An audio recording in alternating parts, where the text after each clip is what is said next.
अरे बच्चों, हमारे जो है पिछले वीडियो में जो है हमने हेलो एल्केन बनाने की विधियों के बारे में चर्चा कर रहे थे और उसमें हमने बताया था आपको फ्रॉम अल्कोहल जो हेलो एल्केन बना रहे थे।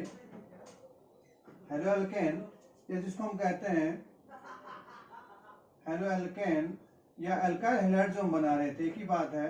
अल्काइल हैलाइड इनका जो है सामान्य नाम, अल्काइल हैलाइड क्या इनका सामान्य नाम है।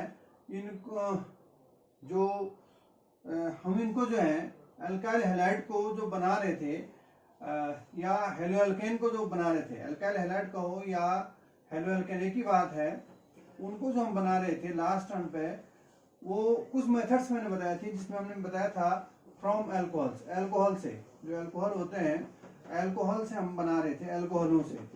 तो इसमें मैंने लास्ट जो हम चल रहे थे मैंने आपको बताया था बाय द यूज अल्कोहल जो है, यदि अल्कोहल है, कोई अल्कोहल है, प्राइमरी अल्कोहल है, और उसको यदि आप थायोनिल क्लोराइड से यदि ट्रीटमेंट कर देते हैं तो आपके जो है हेलो एल्केन के तहत जो है आपका क्लोरो एल्केन, आपको यहाँ पे जो है क्लोरो एल्केन या जिसको हम कहते हैं अल्काइल क्लोराइड, इसको सामान्य भाषा में क्या कहेंगे, अल्काइल क्लोराइड बन रहा था।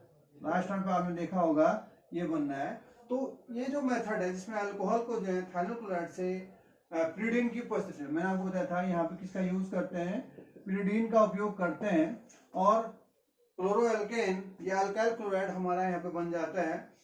इस रिएक्शंस यदि इसको लिखना चाहे तो मैं लिख सकता हूँ, लास्ट टर्म पे हमने लिखी थी, ऐसा लिख सकता हूँ इसको, ROH प्लस थायोनिल क्लोराइड को हमने लिखा था SOCl2 is going to change presence of pyridine, in presence of pyridine है, और इसकी प्रेजेंस में आपका बन जाएगा यहाँ पे यहाँ से OH रिप्लेस हो जाएगा और यहाँ पे क्या आ जाएगा, Cl आ जाएगा। तो ये बन जाएगा आपका Cl और इसकी जगह पे Cl आ जाएगा, प्रतिस्थापन अभिक्रिया हो जाएगी और साथ में जो है ये SONO SO2 और HCl बन जाएगा आपका SO2 एंड HCl। तो ये दोनों जो है गैस अवस्था में होती है, इसलिए इनको यहाँ पर आपका एल्काइल क्लोराइड बन गया या क्लोरो एल्केन आपका बन गया, ये that is the alkyl chloride. और इस रिएक्शंस को हम जो है यदि है तो ये थायोनिल क्लोराइड का प्रयोग करके, लेकिन इस रिएक्शंस को हम नाम देते हैं डार्जेन रिएक्शन, जिसको हम कहते हैं डार्जेन अभिक्रिया, डार्जेन अभिक्रिया इसका नाम हम देते हैं। तो ये थी अल्कोहलों के लास्ट हम यहाँ पे चल रहे थे। अब मैं नेक्स्ट लेता हूँ, ये तो अल्कोहल बना रहे हैं, सॉरी अल्काइल हैलाइड बना रहे हैं या हेलो एल्केन बना रहे हैं, और अल्कोहलों से हमने बताया था यहाँ पे ये जितने भी अल्कोहल हैं, और इस मेथड्स को मैंने अच्छा बताया था क्योंकि इसमें जो उत्पाद है गैस अवस्था में मिलता है SO2 और HCl, इसको पृथक करना बड़ा आसान होता है। एल्काइल क्लोराइड हमको जो है बड़े आसानी से यहाँ पे प्राप्त हो जाता है। तो नेक्स्ट हम लेते हैं फ्रॉम, हम बना रहे हैं, अभी भी हमारे टॉपिक पूरा नहीं हुआ है, तो ये टॉपिक लंबा होता ही है, तो प्रत्येक रिएक्शन हम यहाँ पे आपको बता रहे हैं। नेक्स्ट मेथड है फ्रॉम एल्केन, एल्केनों से, जो एल्केन होते हैं या एल्केनों से जो एल्केन होते हैं, एल्केन से जो है भी हम क्या है हेलो एल्केन बना सकते हैं या जो है अल्काइल हैलाइडों का निर्माण कर सकते हैं। तो यदि हम जो जहां पर जो है ये जो एल्केन होते हैं, इन एल्केन को आप क्लोरीन या ब्रोमीन के साथ, क्लोरीन अथवा ब्रोमीन के साथ यहाँ पर जो है इसकी रिएक्शन करवा देते हैं सनलाइट की प्रेजेंस में। यहाँ पे सनलाइट ले रहे हैं हम, तो यहाँ पे फ्री रेडिकल रिएक्शन होती है, फ्री रेडिकल टाइप ऑफ जो फ्री रेडिकल बनते हैं, मुक्त मूलक जिनको हम कहते हैं, मुक्त मूलक क्या बनते हैं, मुक्त मूलक बनते हैं, या यहाँ पे जो कहेंगे मुक्त मूलकीय मैकेनिज्म के तहत ये क्रियाविधि जो है मुक्त मूलक, कक्षा ज्ञान में पढ़ाया है आपको मुक्त मूलक क्या होता है। जब कोई जो है सहसंयोजक बंध इस प्रकार से टूटता है कि साजे के दोनों इलेक्ट्रॉन पृथक होने वाले दोनों परमाणुओं पर आ जाते हैं तो ये मुक्त मूलक बन जाते हैं। मुक्त मूलक जिनके पास अयुग्मित इलेक्ट्रॉन होता है, परमाणु या परमाणु का समूह जिस पर मुक्त क्या होता है, अयुग्मित इलेक्ट्रॉन होता है, जिसको हम कहते हैं मुक्त मूलक। तो मुक्त मूलक यहाँ पे मुक्त मूलकीय क्रिया विधि का यहाँ पे उपयोग होता है। और यदि आप एल्केन को का क्लोरीनेशन करें या ब्रोमिनेशन करें और एडिनेशन भी कर सकते हैं सनलाइट की प्रेजेंस में, यदि हम यहाँ पे बनाते हैं तो यहाँ पर भी हमको जो है जो मिक्सचर ऑफ आपको हेलो एल्केन आपको प्राप्त होता है। हेलो एल्केन मिक्सचर प्राप्त, इसका मिश्रण प्राप्त होता है 2-3 का। और इसको यदि आप इसका फ्रैक्शनल डिस्टिलेशन, इनका यदि इस मिक्सचर का फ्रैक्शनल डिस्टिलेशन का मतलब होता है प्रभाजी आसवन, जिसको हम कहते हैं हिंदी में कहते हैं प्रभाजी आसवन। प्रभाजी आसवन यदि आप कर लेते हैं, प्रभाजी आसवन यदि कर लेते हैं तो आपको जो है हेलो एल्केन प्राप्त हो जाते हैं। हेलो एल्केन क्या हो जाते हैं, प्राप्त हो जाते हैं। तो ये तो था इसके बारे में। मैंने आपको क्या कहा, जो एल्केन होते हैं, यदि एल्केन का क्लोरीनेशन, ब्रोमिनेशन या आयोडीनेशन सनलाइट की प्रेजेंस में किया जाए तो आपको यहाँ पे जो हेलो एल्केन का मिश्रण प्राप्त होता है। और उस मिश्रण का यदि प्रभाजी आसवन कर लेते हैं तो प्रभाजी आसवन का प्रयोग वहां पे किया जाता है जहां पर जो अवयव है उनके बॉइलिंग पॉइंट्स बहुत ही नजदीक होते हैं। तो यहाँ पे भी ऐसे ही होता है। और तो हेलो एल्केन का हमको क्या मिल जाता है, हेलो एल्केन मिल जाते हैं। जैसे सपोज के लिए we want to prepare methyl chloride, तो यहाँ पे मीथेन है, ये मीथेन एक एल्केन है।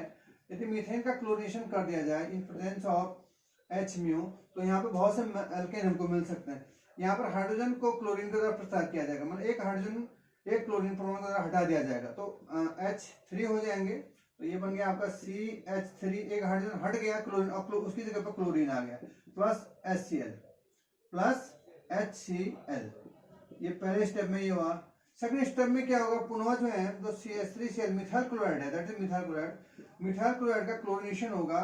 और यहाँ पर भी क्या करेगा ये, फिर एक हाइड्रोजन फिर हटा दिया जाएगा, क्लोरीन आ जाएगा यहाँ पे। तो क्या बन जाएगा, ये तो CH2 हो जाएगा और Cl और जुड़ जाएगा। तो ये बन जाएगा आपका CH2Cl2 एंड प्लस HCl। फिर जो है इसका नाम है मेथिलीन क्लोराइड या मिथाइलिन क्लोराइड। और फिर इस methylene chloride CH2Cl2 plus Cl2, इसका भी यदि हम H-म्यू सनलाइट की प्रेजेंस में सारे रिएक्शंस हो रही हैं और यहाँ पर भी फिर एक हाइड्रोजन हट जाएगा तो फिर क्या हो जाएगा, यहाँ पे CH और एक क्लोरीन यहाँ जुड़ जाएगा तो CH-Cl3 प्लस HCl। इस कंपाउंड का नाम है chloroform, that is the chloroform. और फिर जो है क्लोरोफॉर्म है उसका भी क्लोरीनेशन कर दें सनलाइट की प्रेजेंस में तो फिर जो है यहाँ पे क्या हो जाएगा, हाइड्रोजन हट जाएगा और एक क्लोरीन ऐड हो जाएगा। तो रिजल्ट विल बी H हट गया, क्लोरीन आ गया, 4 क्लोरीन हो जाएंगे और 3 पहले से एक और बढ़ जाएगा, CCl4 प्लस HCl। तो इस प्रकार से हमारे पास इसका नाम है carbon tetrachloride, that is the carbon tetrachloride. तो इस प्रकार से आपने देखा कि जब हमने जो है किसी एल्केन का ब्रोमिनेशन, हमने क्लोरीनेशन किया है, ब्रोमिनेशन भी कर सकते हैं। तो आपने देखा होगा methyl chloride, methylene chloride, chloroform and carbon tetrachloride मिश्रण आपको प्राप्त हो गया। इतने आपको हेलो एल्केन मिल गए, सब हेलो एल्केन है, चाहे मोनो है, डाई है, पॉली है, पर ये सब क्या है, हेलो एल्केन है, ये अल्किल हैलाइड है। अब इनका जब प्रभाजी, क्योंकि इनके बॉइलिंग पॉइंट में सिमिलरिटीज होगी तो इनका प्रभाजी आसवन करें, प्रभाजी स्तंभ का प्रयोग किया जाएगा। यहाँ पे प्रभाजी आसवन कर देंगे तो ये अवयव जो है हम इनको अलग अलग फ्रैक्शन में इनको हम प्राप्त कर सकते हैं। तो ये तो था फ्रॉम एल्केन। और यदि यहाँ पर हम देखें तो यदि रिएक्शंस किस में ज्यादा, ब्रोमिनेशन क्लोरीनेशन, इसमें क्या होगा, तो इसका भी एक नियम है, chlorination is greater than bromination, bromination is greater than आयोडोनेशन।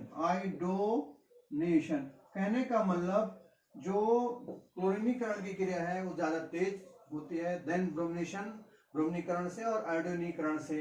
और यहाँ पे यदि अल्कोहल, सॉरी ये है आपका, अल्कोहल की बात नहीं कर रहा हूँ यहाँ पे, आपका जो है ये क्लोरीनीकरण क्योंकि एल्केन्स हो रहा है तो क्लोरीनीकरण ज्यादा जो है तेज होता है देन ब्रोमिनेशन देन आयोडोनेशन।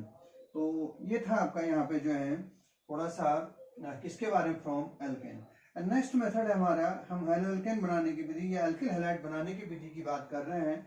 नेक्स्ट है from alkene, from alkene, alkene से, फ्रॉम एल्कीन, एल्कीनों से, एल्कीनों से भी जो है। अब यहाँ पर एल्कीनों से हम दो प्रकार से हम बना सकते हैं। नंबर फर्स्ट है by the addition of halogen acid. ये हेलोजन एसिड होते हैं या हाइड्रोजन हैलाइड, दीज आर, इसको हम कहते हैं हेलोजन अम्ल, हेलोजन एसिड, या इसको हम कह सकते हैं और hydrogen it is known as hydrogen halide also, hydrogen halide, hydrogen halide अथवा हेलोजन एसिड का एडिशन यदि हम किस पर करते हैं एल्कीन, तो ये एल्कीन है, दैट इज एल्कीन। हम यहाँ पे लिख लेंगे general reaction alkene plus HX, hydrogen halide या हेलोजन एसिड, हेलोजन एसिड, इसका आप यूज करेंगे तो यहाँ पर आपको क्या मिल जाएगा, एल्काइल हैलाइड या हेलो एल्केन, हेलो एल्केन आपको प्राप्त होता है। माना एल्कीन की रिएक्शन क्या होती है, यदि हम हाइड्रोजन हैलाइड से करें तो आपका जो है क्या बनता है, हेलो एल्केन बनता है। सपोज के लिए एक रिएक्शन लेते हैं एल्कीन का। एल्केन क्या होते हैं, ऐसे कार्बन यौगिक जिनमें कम से कम कार्बन और कार्बन के बीच एक द्विबंधु, there is the presence of double bond at least between two carbon atom, तो ये आपका एल्कीन है। सपोज के एक उदाहरण लेते हैं, जैसे एल्कीन का उदाहरण हो जाएगा आपका CH2 double bond CH2, that is the ethylene, इसको हम कहते हैं इथाइलिन, या इसका इक्वेशन नाम एथीन होता है, एथीन।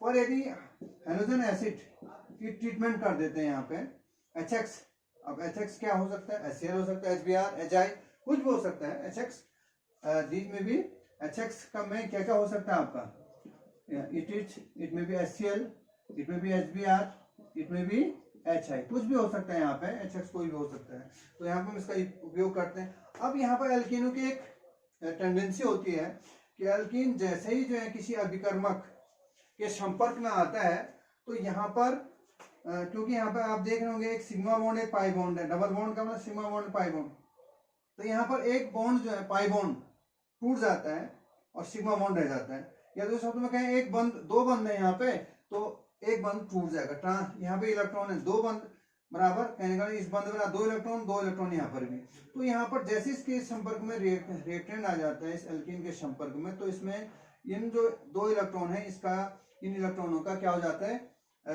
ट्रांसफर हो जाता है, एक दोनों इलेक्ट्रॉन एक कार्बन पे चले जाते हैं, किसी पे भी जा सकते हैं। तो इस प्रोसेस को यहाँ पर जब एल्कीन किसी अभिकर्मक के संपर्क में आता है तो उसमें जो, या दूसरे शब्द में कहें पोलराइज हो जाता है, मैंने एक कार्बन प्लस हो जाता है एक माइनस हो जाता है, पोलराइजेशन ऑफ एल्कीन हो जाता है, कहने का मतलब यहाँ पे। तो इस प्रोसेस को यहाँ पे इस इफेक्ट को हम इलेक्ट्रोमेरिक इफेक्ट कहते हैं, इलेक्ट्रोमेरिक प्रभाव इसको हम कह देते हैं। तो यहाँ पे होगा क्या कि जो जैसा हमने यहाँ पे एल्कीन ली, ये एल्कीन है CH2 डबल बॉन्ड CH2 है, तो इसके संपर्क में जैसे ही यहाँ पे क्या आएगा, HX आएगा, HX के संपर्क में यहाँ पे आते ही क्या हो जाएगा, एक सिंगल बॉन्ड CH2, ये तो हो गया। अब इसमें से दो इलेक्ट्रॉन, एक बंद बड़ा दो इलेक्ट्रॉन, दोनों के दोनों इलेक्ट्रॉन इस कार्बन पर आ जाएगा और ये माइनस चार्ज हो जाएगा। तो जब ये माइनस चार्ज हो जाएगा क्योंकि दोनों इलेक्ट्रॉन इसने ले लिए तो इस कार्बन प्लस चार्ज हो जाएगा, तो ये इसमें पोलरिटी डेवलप होगी, पोलर बन गए, इसमें ध्रुव बन गए। और इस पर अब अभिकर्मक का एक भाग क्या होता है, H plus and X minus, इसमें भी यही होता है कि HX के बीच बंद है, वो बंद जो है क्या हो जाता है, दोनों वितरणीय तत्व जो है कौन होता है, हेलोजन होता है, वो दोनों इलेक्ट्रॉन को ले लेता है। अब रिजल्ट क्या होता है, इसके पास क्या है, दो इलेक्ट्रॉन है और इसके पास कोई इलेक्ट्रॉन नहीं है। अब क्या होता है कि जो निगेटिव पार्ट है इसका, निगेटिव जो पार्ट है, निगेटिव पार्ट पहुंच जाएगा आपका पॉजिटिव पे, और पॉजिटिव पार्ट पहुंच जाएगा आपका किस पर, पॉजिटिव पर पहुंच जाए निगेटिव पर। या इसको ऐसा भी कह सकते हैं, यदि क्योंकि इसमें कंपाउंड क्या बनेगा, यहाँ पे जो है CH2X बन जाएगा और यहाँ पे बन जाएगा आपका CH3। तो अब यहाँ पर हम बात एक ही है, कोई भी कार्बन, अब यहाँ पे ये भी ऋण बन सकता है, ये दोनों इलेक्ट्रॉन ये ले सकता है, तो ये धन बन जाएगा, तो इसमें कोई ऐसी बात नहीं। तो इसका रिजल्ट क्या हो जाएगा, द रिजल्ट विल बी, ये बन गया आपका CH2X, इस पर क्या आ गया, X आ गया। अब CH2 के पास धन चार्ज था, इसे अपने इलेक्ट्रॉन खो दिया था, अब इस पे दो इलेक्ट्रॉन आ जाएंगे जो कि बंद बना लेंगे किसके साथ, इस CH2 के पास। और जैसे ही ऋण आवेश और धन आवेश आएंगे दोनों कैंसिल हो जाएंगे, तो CH2 एंड इस पे हो जाएगा आपका, इसके H प्लस के पास कुछ नहीं है और इसके पास दो इलेक्ट्रॉन जो है हाइड्रोजन के साथ बंद बना लेंगे तो CH3 बना लेंगे और प्लस एंड माइनस चार्जेस खत्म हो जाएंगे। या इसको दूसरे शब्द में ये भी कह सकते हैं, उल्टा लिखेंगे हम इसको, तो CH3 CH2X। तो कहने का मतलब है, थोड़ा मैंने हल्की सी इसको क्रिया विधि जैसे बताई यहाँ पे, तो कहने का मतलब CH2 double bond CH2 plus HX is going to change, बन जाएगा आपका CH3 CH2X। तो ये आपका हेलो एल्केन बन गया। यदि आप सपोज करिए यहाँ पर आप HCl लेते हैं, यहाँ पर HCl लेते हैं, तो उस कंडीशन में क्या हो जाएगा, आपका बन जाएगा CH3 single bond CH2 Cl, ethyl chloride बन जाएगा।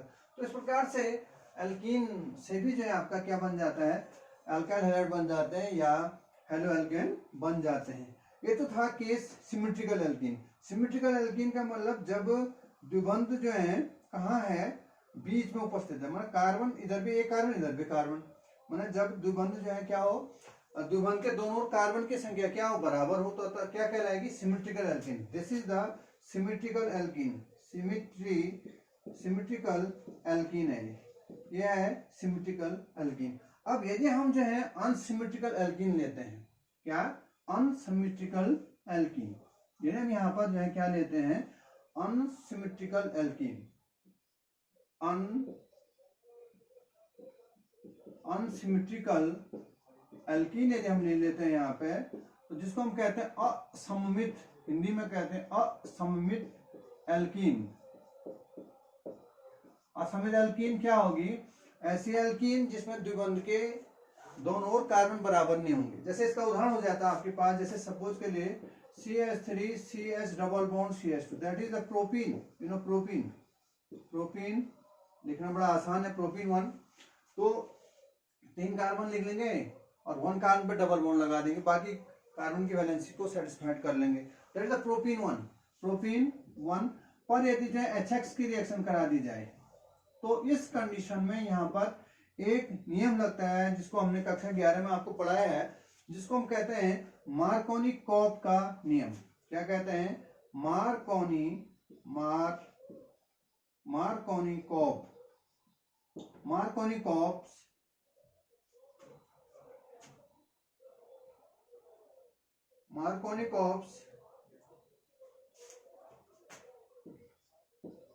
रूल, मार्कोनी-कॉप का नियम, मार्कोनी-कॉप, ये बहुत इंपॉर्टेंट है, परीक्षा में आता है, मार्कोनी-कॉप का नियम। ये नियम क्या कहता है, ये नियम कहता है, कक्षा 11 में हमने आपको बताया है, किसी असममित एल्कीन की होना क्या चाहिए, असममित एल्कीन,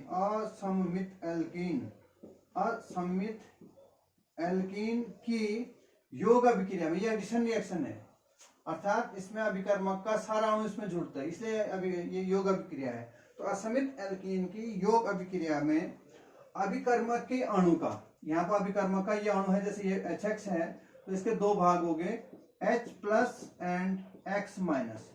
तो अभिकर्मक के अणु का उस द्विबंध युक्त, अभिकर्मक के अणु का अधिक ऋणात्मक भाग, माने जो ऋणात्मक भाग है, अधिक ऋणात्मक भाग उस द्विबंधित कार्बन ये हमारा, इससे मतलब द्विबंधित ये असमित इसलिए है क्योंकि इधर 2 कार्बन इधर 1 है, तो अभिकर्मकीय अणु का अधिक ऋणात्मक भाग, जो अधिक ऋणात्मक भाग ये है, उस कार्बन परमाणु पर जुड़ता है, उस द्विबंधित कार्बन परमाणु पर जुड़ता है जिस पर हाइड्रोजन परमाणु की संख्या कम होती है। जैसे यहाँ पर ये द्विबंधित कार्बन है, इस पर हाइड्रोजन 1 है, इस पर 2 है, तो अभिकर्मक का जो ऋणात्मक भाग है, ये वाला भाग किस पर जुड़ेगा, इस पर जुड़ेगा। तो जब ऋणात्मक भाग इस पर जुड़ गया तो धनात्मक भाग ऑलरेडी इस पर जुड़ जाएगा। तो ये है इसकी मैकेनिज्म इस प्रकार की। मैंने कहने का मतलब हम मार्कोनी-कॉप के नियम को मार्कोनी-कॉप का जो नियम है हम उसको इस प्रकार से कह सकते हैं, असम्मित एल्कीन की योग अभिक्रिया में अभिकर्मक के अणु का अधिक ऋणात्मक भाग उस कार्बन परमाणु, उस द्विबंधयुक्त कार्बन, यहाँ पर कहेंगे उस द्विबंधयुक्त कार्बन परमाणु पर जुड़ता है जिस पर हाइड्रोजन परमाणु की संख्या सबसे कम होती है। या दूसरा तो ये भी कह सकते हैं, असमित एल्कीन की योग अभिक्रिया में अभिकर्मक के अणु का अभिकर्मक में जो है, या असमित एल्कीन की योग अभिक्रिया में जो हाइड्रोजन है वह उस द्विबंधयुक्त कार्बन पर जुड़ती है जिस पर हाइड्रोजन परमाणु की संख्या सबसे अधिक होती है। दूसरे शब्दों में, क्योंकि यहाँ हाइड्रोजन ज्यादा है तो हाइड्रोजन उसी पर जुड़ेगी जहां पर हाइड्रोजन ज्यादा होंगे, हाइड्रोजन एक हो जाएंगे। तो ये हो गया यहाँ पे। तो ये हम इसको इस प्रकार से कहने का मतलब, इस रिएक्शन को मैं यदि लिखूं यहाँ पे तो CH3 CH double bond CH2 that is the propene, ये आपका प्रोपीन हो गया। प्रोपीन पर यदि जो है हम सपोज के लिए HX का मतलब यहाँ पे HCl की मैं रिएक्शन लेता हूं तो ये रिएक्शन क्या हो जाएगा, इसका ऋणात्मक भाग Cl है और ये द्विबंधयुक्त कार्बन है, ऋणात्मक भाग उस कार्बन पर जुड़ेगा जिस पर हाइड्रोजन परमाणु की संख्या कम है। कहने का मतलब ये हो जाएगा CH3 CHCl हो जाएगा, CHCl और ये सिंगल बॉन्ड हो जाएगा, क्योंकि यहाँ पे इसके आने से इसमें क्या हो गया, ट्रांसफर ऑफ इलेक्ट्रॉन हो गया, पोलरिटी डेवलप होगी, तो एक बॉन्ड जो है पोलरिटी में चले गए। कहने का मतलब ये धन बना तो इसलिए धन पर ऋणायन आया, और ये क्या बना, माइनस बना तो माइनस पे ये H चले जाएगा। कहने का ये बन जाएगा आपका CH3, इस प्रकार का कंपाउंड बना। और 2 क्लोरोप्रोपेन आपका यहाँ पे जो कंपाउंड बन गया दैट इज द 2 क्लोरोप्रोपेन, ये आपका कंपाउंड बन गया 2 क्लोरोप्रोपेन। तो ये था आपका मार्कोनी-कॉप का नियम।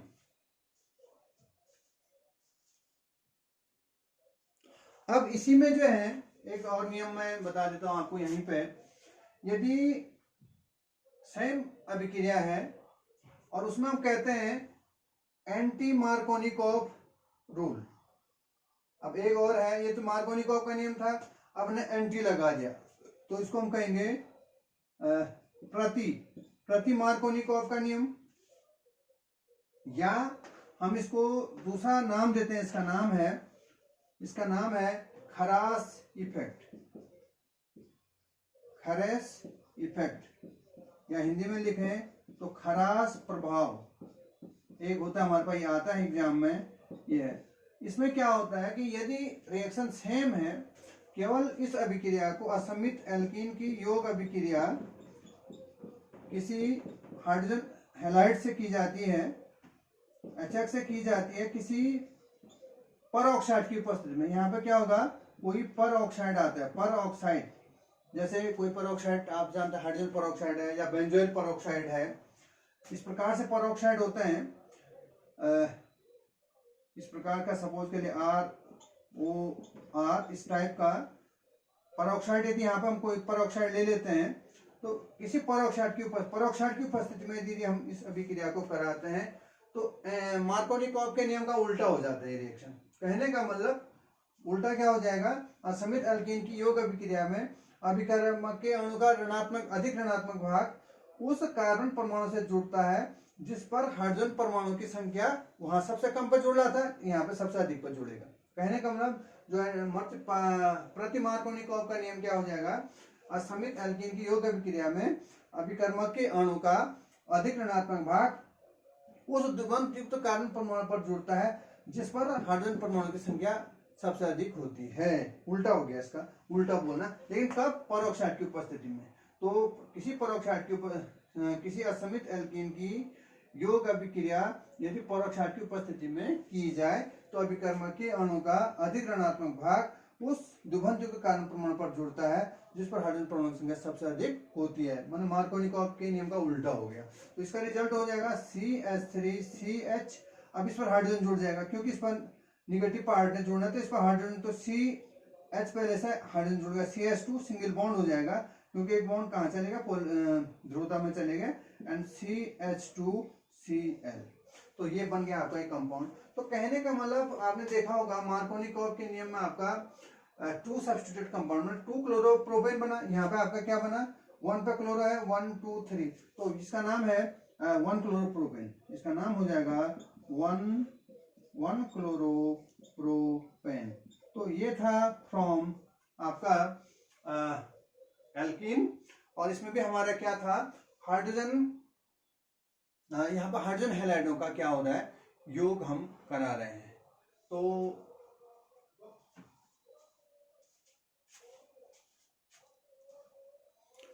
मैं सोचता हूं कि इसको अभी जो है, अभी यद्यपि जो हमारे पास एक, और यहाँ पर अभी मैंने आपको बताया कि यहाँ पर हाइड्रोजन हैलाइड का योग हो रहा है एल्कीन पर, और एक और बता देता हूँ मैं यहाँ पे इसको, फिर इसको मैं एंड कर लेता हूँ क्योंकि वीडियो बड़ी नहीं होनी, बड़ी वीडियोस देखने में परेशानी हो सकती है आपको, इसलिए मैं छोटी वीडियो बनाने का प्रयास कर रहा हूँ। तो सपोज के लिए आप, हम एल्कीनी से बना रहे हैं, लेकिन अब यहाँ पर हम क्या कर रहे हैं,